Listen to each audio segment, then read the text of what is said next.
Ikaw? Sarap! Ano nga ba yung ibig kong sabihin? Ayan, kung gusto mong malaman, tapusin ang ating video.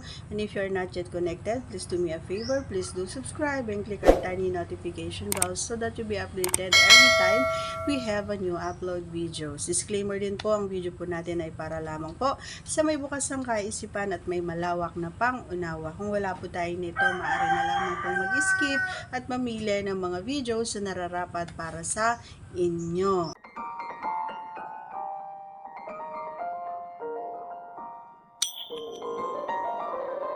Okay? Ano nga ba yung sinasabi natin dito ng mga idol? Minsan kasi talagang pag hindi ko mai-express yung nararamdaman ko or hindi ko maisabi, maisalita, talagang isisigaw ko talaga. Hindi yung sigaw na alam mong galit, kumbaga yung pagsigaw na yung parang yung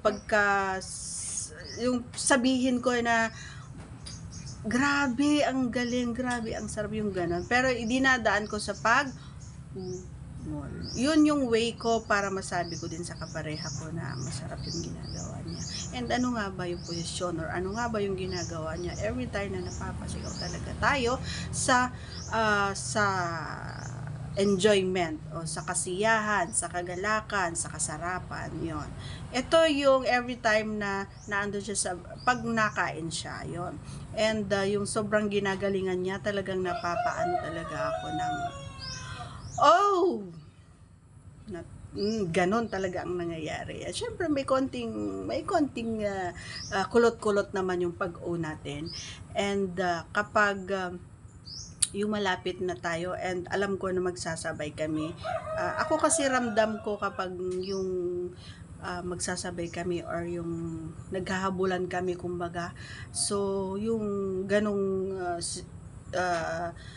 ganong sitwasyon ay alam ko kumbaga. And pasalamat din ako, alam niyo mga idol, kasi nga alam niya marunong siyang alam niya kontrolin yung pakiramdam or yung yung feelings niya every time na alam niya na malayo pa ako. So kinokontrol niya yung sarili niya, and doon ako bilib na bilib kasi hindi lahat ay nagagawa yung ganon, no? Minsan talagang nauuna sila, pero dahil alam niya na mahirap at matagal talaga ako, gumagawa siya ng mga paraan, mga bagong style, mga bagong technique para naman ay malaman ko or maramdaman ko na ito yung mas okay para mas mabilis. So pag gano'n na mga idol, pag alam niya na doon sa ginawa niya na yon, halimbawa kumain siya and then bigla ko na lang siyang hinila pataas at sasabihin ko na sige na, pasok na, kasi nga pag naramdaman ko na gano'n talaga ako.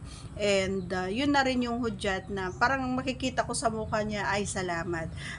Naramdaman din niya yung ginagawa ko. So ayun yung mga idol talagang, and isa pa na posisyon yung mga idol, yung pag nasa likod siya, talagang mapapasigaw talaga.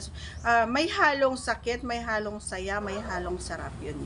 So dahil nakikinig siya sa mga sinasabi ko, so bandang huli kahit nasasaktan tayo, so sa huli nasasarapan na tayo. And yun na yung time na ibinibigay niya yung best niya para ma-enjoy ko yung moment. Hindi ko maramdaman yung aray, kundi get yung ganun na yan. So ang pinaka-best pa rin doon mga idol, yung sabay talaga kayong malabasan or matapos, diba? Sarap nun mga idol. So ugaliin ninyo na magsabay, ugaliin nyo na pakiramdaman yung mga kaparehan nyo, hindi yung sarili nyo lang yung inihintindi nyo, yung sarili nyo lang kaligayahan yung iniintindi nyo, intindihin nyo rin yung mga kaparehan nyo, no? Ang sarap sa pakiramdam na kapag nagsabay kayo ay yung yayakapin mo siya ng mahigpit and sasabihin mo siya ng mahal na mahal kita, I love you so much, ayan.